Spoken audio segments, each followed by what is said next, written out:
Você vai assistir, a partir de agora, a programação religiosa do seu canal 10. Pois o Deus da montanha é o mesmo do vale, não deixa só, velando está,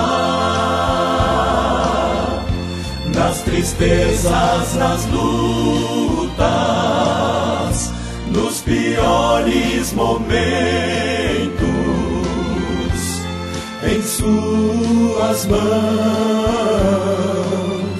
segurando estará. Graça e paz, queridos e amados no Senhor. Que Deus esteja nos abençoando nesse momento, que é o momento que nós separamos para meditar na palavra de Deus. Que Deus o abençoe aonde estiver. Vamos ler hoje na carta de Paulo aos Filipenses, capítulo número 3, versículos 17 a 21. Então eu chamo você para nós lermos esse texto. É Filipenses 3, 17 a 21. Irmãos, sede imitadores meus e observai os que andam segundo o modelo que tendes em nós. Pois muitos andam entre nós, dos quais repetidas vezes eu vos dizia, e agora vos digo até chorando, que são inimigos da cruz de Cristo. O destino deles é a perdição, o Deus deles é o ventre, e a glória deles está na sua infâmia, visto que só se preocupam com as coisas terrenas. Pois a nossa pátria está nos céus, de onde também aguardamos o Salvador, o Senhor Jesus Cristo, o qual transformará o nosso corpo de humilhação para ser igual ao corpo da sua glória, segundo a eficácia do poder que ele tem de até subordinar a si todas as coisas. Amém. Então nós lemos essa palavra de Filipenses 3. E aqui você observa que Paulo faz uma análise, ele ensina doutrinas, ele fala sobre a qualidade de vida terrena, e o apóstolo então, em pouquíssimas palavras, ele revela coisas tremendas para nós. E nesses dias turbulentos em que vivemos, essas palavras são muito boas, porque falam para a gente coisas como que se tivessem sido escritas ontem, para hoje. Às vezes o coração da gente fica amargurado, angustiado, por causa de coisas que nos parecem pequenas, mas as pessoas estão considerando demais o que ouvem, desconsideram o que falam, mas consideram tudo o que ouvem. E então as pessoas se tornam rancorosas e coisas assim, mas porque aquilo que elas ouvem, elas consideram muito, e aquilo faz com que elas sejam transformadas rapidamente em até maus elementos. Então nós vivemos uma época muito esquisita, porque todo mundo fala e todo mundo ouve, mas ninguém está querendo ouvir, só dar pitaco nos outros, ou falar, ou criticar, essas coisas. Nós vivemos época bastante complicada, eu acho assim, eu entendo assim, uma época difícil. Agora, se eu pudesse comparar com o que já houve na Terra, se eu pudesse comparar até mesmo com o século passado, que eu vivi bastante, eu vivi a metade do século passado, exatamente a metade.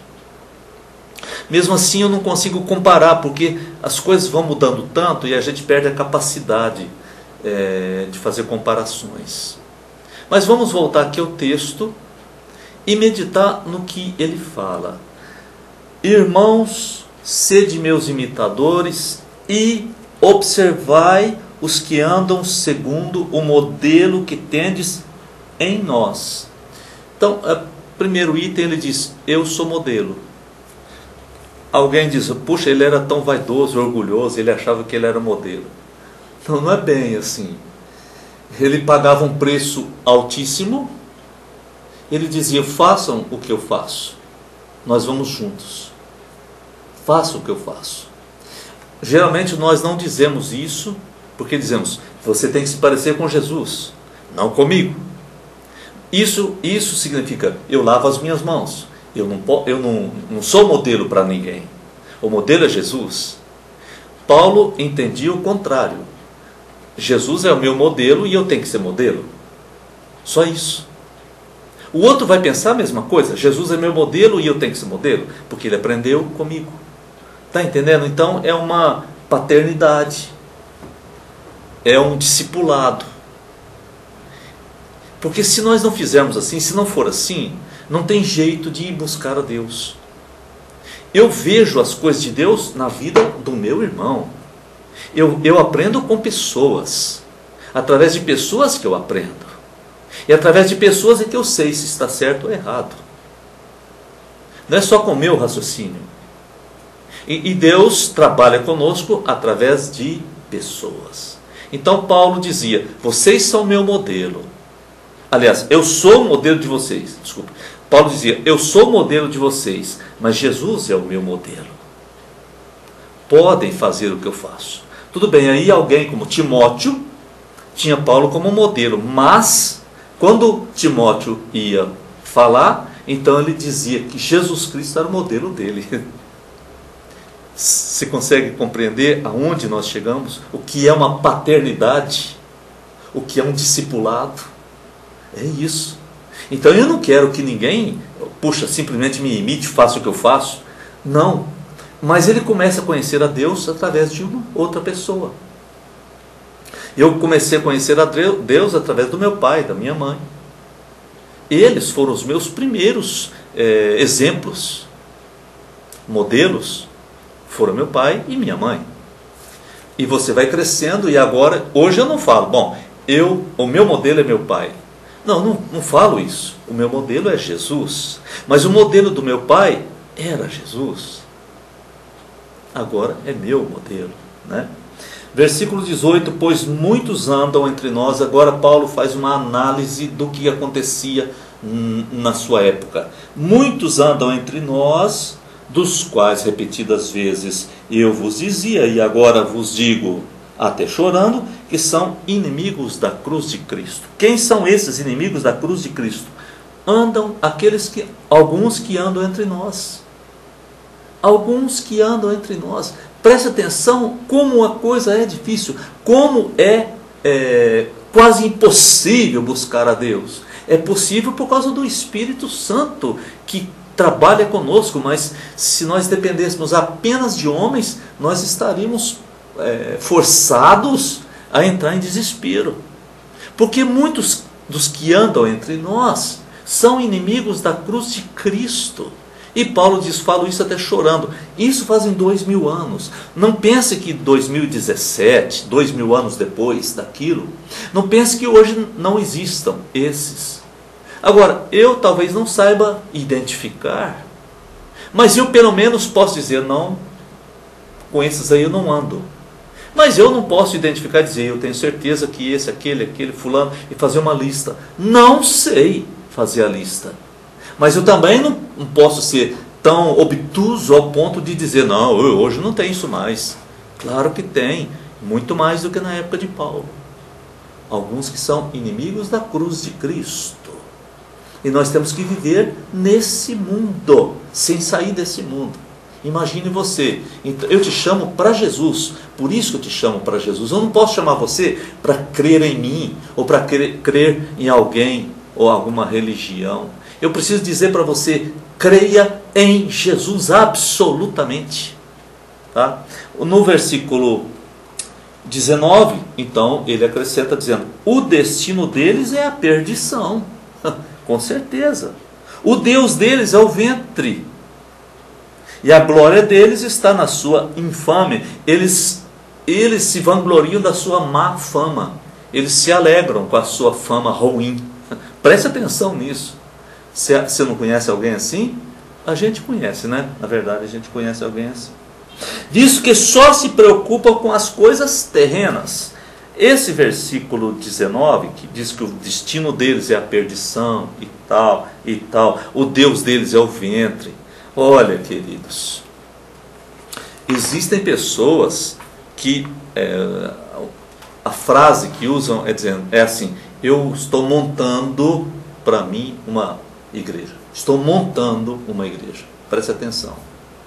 Ou alguém diz: eu monto um bolo. É até engraçado usar essa palavra, né? Eu monto um bolo. Eu estou montando uma igreja. Estou montando uma loja. É interessante usar essa palavra. Porque diz no final do versículo, ele só se preocupa com coisas terrenas. O seu sustento da sua família, beleza. Na época de Paulo isso aqui. Na época de Paulo. Qualquer identificação é mera coincidência, tá? Na época de Paulo isso.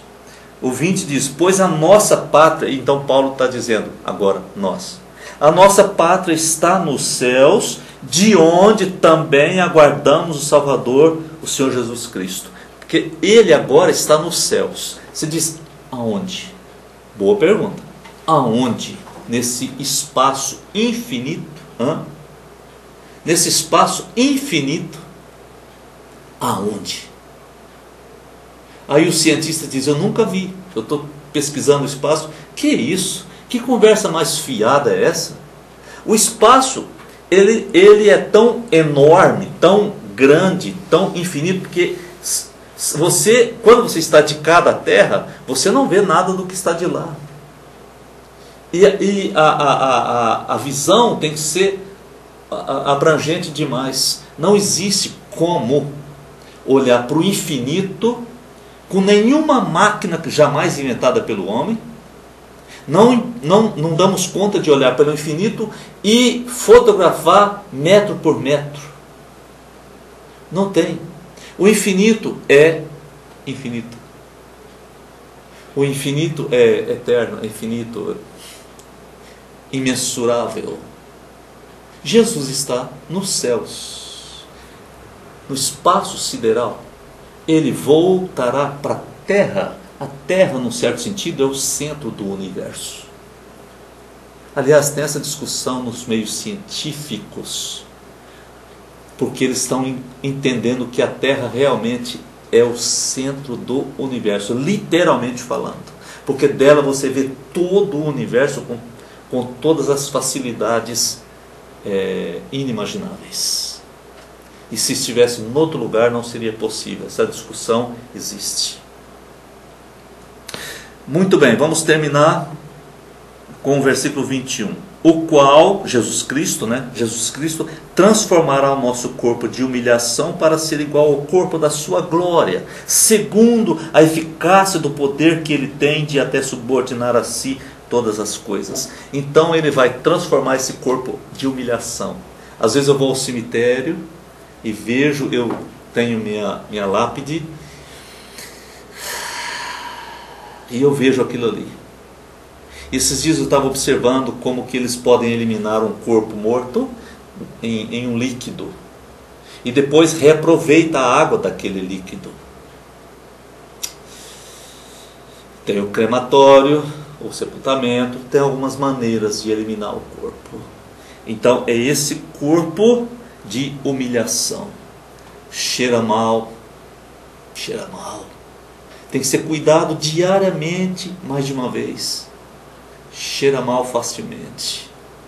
A roupa que a gente usa quando tira está cheirando forte. Sabe, a mente da gente. Falar dessa questão de corpo de humilhação é uma questão difícil de se falar. Vamos, no próximo programa, se Deus permitir, vamos voltar a esse texto. Vamos meditar um pouco melhor nele, especialmente isso aqui que nós falamos.